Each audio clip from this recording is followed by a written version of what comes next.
வணக்கம் சார். வணக்கம் சைமன். கங்குவாவுக்கு அடுத்து சூர்யா சாரோட ஒரு தியேட்ரிக்கல் ஃபிலிம் எப்படி சார் இருந்தது? கங்குவாவுக்கு முன்னே வந்து எதற்கும் துணிந்தவனுக்கு அப்புறம் வந்து சூரியரை போற்று ஜெய்பீம் படங்கள்லாம் வந்து ஒரு ஓடிடி படம் வந்து உண்மையிலே ஒரு தியேட்ரிக்கல் படமாக சூர்யாவுக்கான படமாக ஒரு படம் வேணும் அப்படின்ற மாதிரியான ஒரு விஷயம் வந்து ரெட்ரோ மேலே நிறைய எதிர்பார்ப்புலாம் இருந்தது. அதே சமயத்தில் கங்குவாவுக்கு எந்த மாதிரியான பில்டப் ஐப்லாம் கொடுத்தாங்களோ அதெல்லாம் எதுவுமே இல்லாமல் சைலண்ட்டாக ஒரு படமாக ரெட்ரோ ரிலீஸ் ஆகிடுது.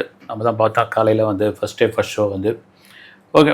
ஒரு கார்த்திக் சுப்பராஜோடைய படமாக எனக்கு தெரிஞ்சு பார்த்தீங்கன்னா ஒரு ஃபஸ்ட் ஹாஃப் பார்த்திங்கன்னா ஒரு சூர்யாவுக்கான படமாகவும் செகண்ட் ஹாஃப் வந்து ஒரு கார்த்திக் சுப்பராஜுக்கான படமாக அந்த டச்சோடு இருந்த படமாக இருந்தது வந்து அவரால் அந்த படத்துடைய கதை அப்படின்ற ஒரு விஷயம் வரும்பொழுது வந்து ஒரு தூத்துக்குடியில் ஒரு பெரிய டானா அல்லது வந்து ஒரு கட்ட பஞ்சாயத்து பண்ணிகிட்டு இருக்க ஒரு நபராக இருக்கிற ஜோர்ஜ் ஜார்ஜோடைய ஒரு வேலைக்காரர் வந்து கொல்லப்படுறாரு. அவருடைய ஒரு மகனை எடுத்து இவர் வந்து வளர்ப்பு மகனாக வளர்க்குறாரு.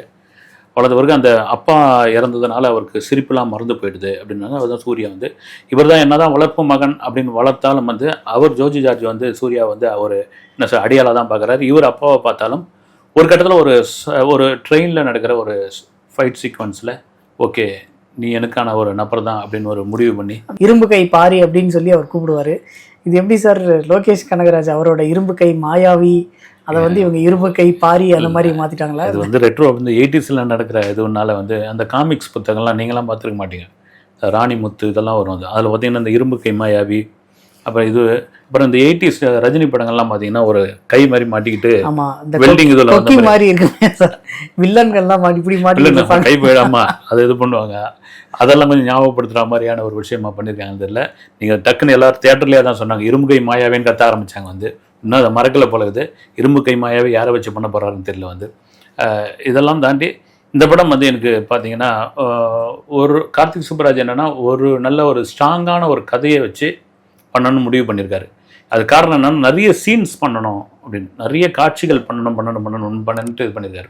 இந்த ஃபர்ஸ்ட் ஹாஃப் முழுக்க எனக்கு வந்து பார்த்தீங்கன்னா ஒரு மணி நேரம் 48 நிமிஷம் ஓடுதுன்னு நினைக்கிறேன். 1 மணி நேரம் 40 நிமிஷம் போகுது. அதுவே கொஞ்சம் லென்த்தாக இருக்கிற மாதிரியான ஒரு ஃபீல் கொடுத்தாலும் ஒரு கட்டத்தில் அந்த முதல் ஒரு 30 மினிட்ஸ் வந்து ஒரு மாதிரி பரபரன்னு போகுது. வந்து அதுக்கப்புறம் கொஞ்சம் லேக் அடித்தது. வந்து இதெல்லாம் தாண்டி எதை நோக்கி என்ன விஷயத்தை இந்த கதை சொல்ல போகுதுன்ற ஒரு சஸ்பென்ஸ் இருக்கு இல்லைங்களா, அது வந்து கண்டிப்பாக அதை கரெக்டாக மெயின்டைன் பண்ணியிருக்காரு கார்த்திக் சுப்பராஜ். ஃபர்ஸ்ட் ஹாஃபில் அந்த நீங்கள் சொன்ன அந்த ½ அன் ஹவர் இருக்குல்ல சார், அதை வந்து ஒரு 5 நிமிஷம் அனிமேஷனில் சொல்லியிருக்கலாமோ அப்படின்ற ஒரு ஃபீல் இருந்தது எனக்கு. அப்புறம் அது முடிஞ்சதுக்கு அப்புறமா ஒரு 15 மினிட்ஸுக்கு சிங்கிள் ஷாட் ஒன்று எடுத்திருக்காங்கல்ல சார், அது எப்படி இருந்தது? ஆமாம், அந்த கனிமா சாங்கு ஃபைட்டு எல்லாம் மிக்ஸ்டாக வருது. அது வந்து நல்லா இருக்குது. அந்த சாங்கி கொஞ்சம் நல்லா இருக்குது. உண்மையிலே சந்தோஷ் நாராயணா என்ன இதில் பண்ணியிருக்க போகிறார் அப்படின்னு பொழுது வந்து அவர் தனக்கு கொடுத்த வேலை இல்லை தனக்கு கிடைத்த அந்த வாய்ப்பை விடக்கூடாதுன்னு பண்ணியிருக்காப்புல. இது நல்லா இருக்குது. அந்த 15 மினிட்ஸோட அந்த இது அப்புறம் அந்த ஜெயில் சீக்வன்ஸ் கூட எனக்கு ரொம்ப நல்லா இருந்தது சார்.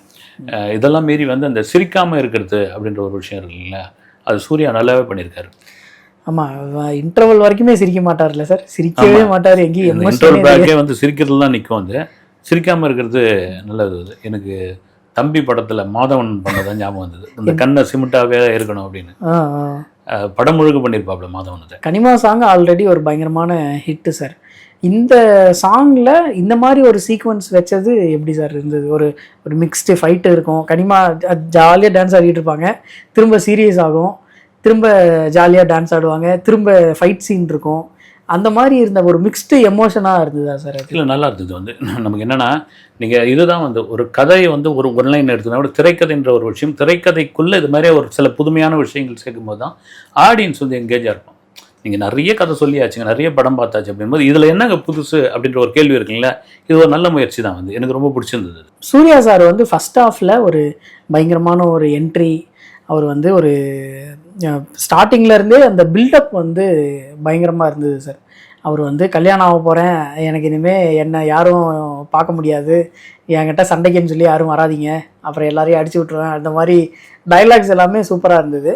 பட் அந்த ஜோர்ஜ் ஜார்ஜ் அவர் சூர்யா அவங்க 2 பேருக்கான கிளாஷ் வந்து எந்த மாதிரி சார் இருந்தது? ரொம்ப நல்லா இருந்தது. வந்து அதுவும் ஜோர்ஜ் ஜார்ஜோடைய அந்த நடிப்பு சூர்யாவுக்கு இணையாக ஒரு அந்த ஸ்பேஸ் கொடுத்தது நல்லா கொடுத்து தான் ஆகணும். வந்து பார்த்தீங்கன்னா எனக்கு இந்த பாணி மலையாள படம் அதில் வேறு மாதிரியான ஒரு ஆக்டிங் பண்ணி இதில் வேறு மாதிரியான இது இப்போ தக் லைஃப்பில் வேறு பண்ணியிருக்காரு. வந்து ஒரு நல்ல ஒரு ஆர்டிஸ்ட்டு, அதில் மாற்றுக்கிறது கிடையாது. ரெண்டு பேருக்குமான அந்த கெமிஸ்ட்ரின்றாங்க இல்லைங்களா, அது நல்லா ஒர்க் அவுட் ஆகிருந்தது எனக்கு படத்தில். வந்து ஏன்னா எனக்கு தெரிஞ்சு ஃபர்ஸ்ட் ஹாஃப் முழுக்க இவங்க 2 பேருமே தான் அதை படத்தை ப்ளே பண்ணிட்டு போகிறாங்க வந்து. ஜோஜி தான் நல்லா பண்ணியிருக்காங்க. படத்துலேயே நிறைய ஆர்டிஸ்ட் இருக்காங்க வந்து. தொடங்கி பார்த்தீங்கன்னா எக்கச்சக்கமான பேர், சிங்கம்புலி அது இது கருணாகரன். அவர் சிங்கம்புலியில் 2 சீன் தான் சார். கருணாகரன் கூட வராரு, ஏதோ காமெடிலாம் பண்ணல வந்து. ஆனால் படம் முழுக்கவே பார்த்தீங்கன்னா சூர்யா மேலே தான் ஒட்டு மொத்தமாக படத்தை வந்து சூர்யாவுடைய இதில் வச்சு எனக்கு பூஜை ஆக்டெல்லாம் நல்லா பண்ணியிருக்காங்க. அடுத்தது அதுதான் கேட்கணுன்றது, பூஜா ஆக்டேக்கு ஏன் சார் இப்படி பண்ணிட்டாங்க? அது என்ன சார், அவங்களுக்கு ஒரு நல்ல மேக்கப்பாவது கொஞ்சம் பிரைட்டாக போட்டிருக்கலாம், இல்லை ஒரு நல்ல சாரீஸாவது கொடுத்துருக்கலாம். ஒரு 300-400 நார்மல் சாரீ தான். என் பக்கத்தில் அந்த அம்மாவே சொல்லிடுச்சுங்க வந்து இது பிளாஸ்டிக் கம்பல், அலுமினிய கம்பல் இருந்துச்சு. அந்த அலுமினிய கம்பல்லாம் இப்போ யாரும் போடல, அதை விற்கிற கம்பல் பொழுது. அப்புறம் சாதாரண மேக்கப்பே இல்லை பொழுது. நீங்கள் மேக்கப் போடலன்னா கூட ஒரு டல் மேக்கப்பாவது போடணும். அது கொஞ்சம் வேறு மாதிரி ஒரு சின்னதாக ஒரு டச்சாவது இருக்கணும். முழுக்க இல்லை. எனக்கே பார்த்தீங்கன்னா ஒரு இதுவாக இருந்து எந்த இதுக்காக அதை பண்ணியிருக்காங்கன்னு தெரியல வந்து. அதை தாண்டி டான்ஸு பூஜாவும் அந்த பெர்ஃபார்மன்ஸில் நல்லா பயங்கரமாக பண்ணியிருந்தாங்க வந்து. சார் இந்த லவ் அப்படின்ற ஒரு விஷயத்தை கொண்டு வர்றாங்கல்ல சார், அது 14 வருஷத்துக்கு முன்னாடி நீ சிரிச்சா நல்லா இருப்ப அப்படின்னு சொல்லி அந்த பொண்ணு சொல்லிடுறாங்க. அப்புறம் அவங்க அம்மாவோட இவங்களுக்கு வந்து கடைசியில் கொல்லி வைக்கிறதுக்கு சூர்யா வந்து சின்ன வயசில் நீ தான்ப்பா பையனாக இருக்க, அவங்க ஹஸ்பண்ட் வந்து குடிச்சிட்டு படுத்துட்டாரு அப்படின்னு சொல்லி சூர்யாவை வந்து கொல்லி வைக்கிறாங்க. அந்த விஷயத்துக்கு அப்புறம் பூஜா ஆக்டேவை வந்து அவர் 14 வருஷத்துக்கு அப்புறம் பார்க்குறாரு. பார்த்த உடனே காதல் சாத்தியமா சார்? அது 14 வருஷத்துக்கு அப்புறம் பார்க்குறாரு, எப்படி அது சாத்தியம் அப்படின்ற மாதிரி நிறைய அது மாதிரி கேள்விகள் வந்து லாஜிக்கான கேள்விகள் நிறைய இருக்குது படத்தில் வந்து. அதை தாண்டி வந்து அந்த ஸ்க்ரீன் பிளேன்ற ஒரு விஷயம் வந்து கொஞ்சம் கடந்து அப்படியே தள்ளிட்டு போகுது வந்து. சொன்ன மாதிரி வந்து காசியில் பார்த்தது தானே. ஆமாம், காசியில் பார்த்தது வந்து திரும்ப 20 வருஷம் டக்குன்னு கண்டுபிடிக்கிறாரு எப்படின்லாம் கேள்விலாம் இருக்குது வந்து. தியேட்டரில் பக்கத்துலேருந்து கமெண்ட்ஸ்லாம் வருது. மேபி அதுதான் கொண்டு போகிற அவங்க என்ன நினச்சிருப்பாங்க, கதை போகிற போக்கில் இந்த ஸ்க்ரீன் பிளே போகிறது எல்லாம் வந்து அப்படி கவனிக்காமல் போயிடுவாங்கன்னு. இதெல்லாம் இன்றைக்கி இருக்கிற சினிமா காலகட்டங்களில் இதெல்லாம் கண்டிப்பாக கவனிப்பாங்க ஆடியன்ஸ் வந்து. நிறைய காரணங்கள்லாம் நீங்கள் சொல்லி ஆகணும். இந்த படத்தில் எனக்கு பார்த்தீங்கன்னா ஸ்ட்ராங்கான வில்லன் இல்லாதே கூட எனக்கு தோணுது. ஆமாம் சார், வில்லன் வந்து நான் யாரை வில்லன்னு நம்ம வச்சுக்கிறதுனே தெரில சார். அவர் ஜோஜி ஜார்ஜ் ஃபஸ்ட்டு வில்லனாக இருக்கார். அடுத்து வந்து இந்த மைக்கிள்ன்ற கேரக்டரில் ஒருத்தர் நடிச்சிருக்காரு, அவர் வில்லன்.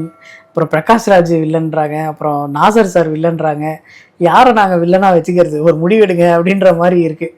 தொடர்ந்து அந்த சீக்வன்ஸ் எடுத்துகிட்டு வரும்போதே ஒரு பீரியட் ஆஃப் டைமில் ஜோஜி ஜார்ஜ் வில்லன், அடுத்து வந்து நாசர் வில்லன், அடுத்து வந்து இவர் மைக்கிள்ன்ற ஒரு அந்த கேரக்டர் பண்ண ஒரு வில்லன் அப்படின்ற மாதிரி கொண்டு போகிறாங்க சார்.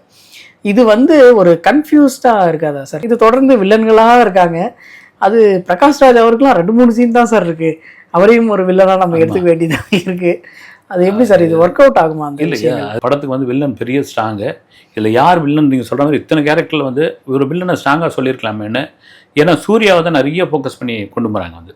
சூர்யான்னு கொண்டு போகிறதால இந்த வில்லனுக்கு கொஞ்சம் எனக்கு பார்த்தீங்கன்னா அது ஒரு தொய்வாக தான் இருக்குது படத்தில். இந்த இன்டர்வல் சீக்வன்ஸ் எப்படி சார் இருந்தது?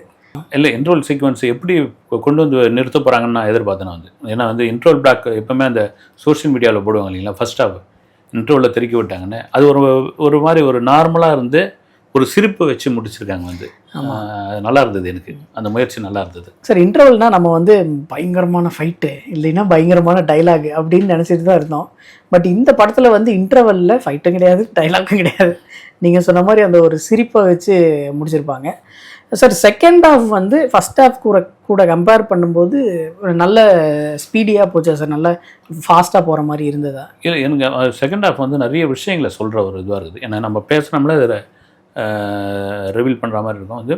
செகண்ட் ஹாஃப்லேருந்து தான் ஒரு விஷயத்தையே கொண்டு வராப்பில் வந்து கதையே செகண்ட் ஹாஃப்லேருந்து. ஃபர்ஸ்ட் ஹாஃப் முழுக்க வந்து சூர்யா ஏன் இப்படி அவர் ஏன் ஜெயிலுக்கு போகிறாரு, அங்கேருந்து ஏன் தப்பிக்கிறாரு, இந்த மாதிரியான விஷயங்கள்லாம் இருக்கும் பொழுது செகண்ட் ஹாஃப் தான் போய் அது வேறு எதிர்பார்க்காத ஒரு கதையை சொல்லி முடிக்கிறாங்க அது. Right, okay. ஒரு எனக்கு தெரிஞ்சு பார்த்தீங்கன்னா ஒரு காமிக்ஸ் புத்தகம் படித்த மாதிரி தான் இருந்தது அது. அப்படி தான் போகுது அது. அது எதுக்கு நம்ம அந்தமான் எதுக்குன்னு ஒரு கேள்வியெல்லாம் கேட்குறோம். அதுக்கெலாம் வந்து ஒரு விஷயம்லாம் சொல்கிறாங்க.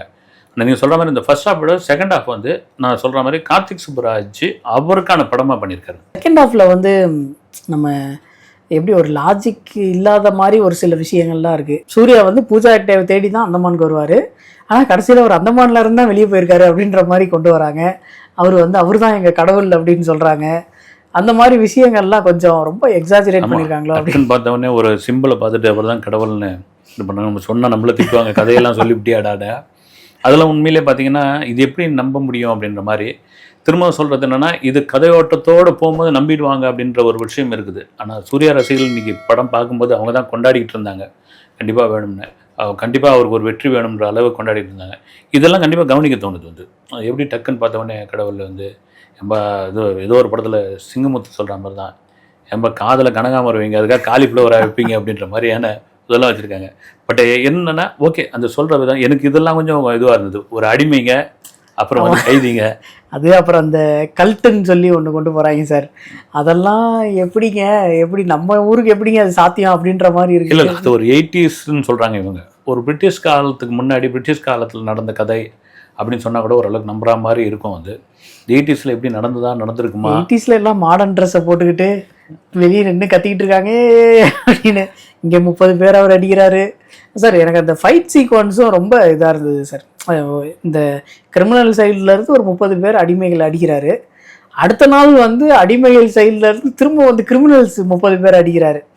அந்த விஷயம் வந்து எதுக்கு அதை ஃபுல் ஃப்ளெஜ்டாக காமிக்கிறாங்க அப்படின்றதே இதாக இருந்தது. ஏற்கனவே முதல் நாள் சண்டை போட்டாச்சு, திரும்ப 2வது நாளும் இந்த சைடு போய் திரும்ப ஒரு 30 பேர் கூட சண்டை அப்படின்னும் போது அதுக்கு ஒரு வலுவான காரணம் கூட சொல்ல பார்த்தீங்களா? ஆமாம், எந்த ஒரு பெரிய ரீசனும் இல்லை. ரீசன் சொல்ல அது எதுக்குன்னு தெரியல. வந்து இதெல்லாம் தான் அந்த கிட்டத்தட்ட ஒரு 2.25 மணி நேரத்துக்கு மேலே போகிறதுக்கான காரணம் இதான் நினைக்கிறேன். வந்து இன்னும் கூட நறுக்கு சுருக்குன்னு பண்ணியிருக்காங்க. ஆமாம் சார், அந்த செகண்ட் ஃபைட் சீக்வன்ஸ் அந்த அளவுக்கு பெருசாக தேவைப்பட்டிருக்காது.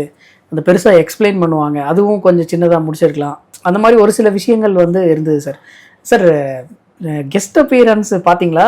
டான்ஸு ஸ்ரேயா வந்து ஆமாம் அது என்ன சார் ஸ்ரேயான்னு உடனே சிரிக்கிறீங்க? பெரிய எதிர்பார்ப்புலாம் இருந்தது. ஆனால் பரவாயில்ல, நார்மலாக இதை வச்சு எதுக்கு இந்த பாட்டுன்னு கூட ஒரு கேள்விலாம் இருந்தது. ஓகே, அதையும் அந்த பாட்டை இன்னும் கூட நல்லா கனிமா பாட்டு மாதிரி ஒரு பாட்டாக கொண்டு வந்திருக்கலாம். ஒரு ஐட்டம் சாங் வந்து ஸ்ரேயா ரொம்ப நாளைக்கு அப்புறம் வந்து பார்க்குற இதுவாக இருந்தது. இதெல்லாம் வந்து சந்தோஷ் நாராயணனுடைய இசை ரொம்ப நல்லா இருந்தது. வந்து பேக்ரவுண்ட் மியூசிக்லாம் வந்து அருமையாக பண்ணியிருந்தாப்புல.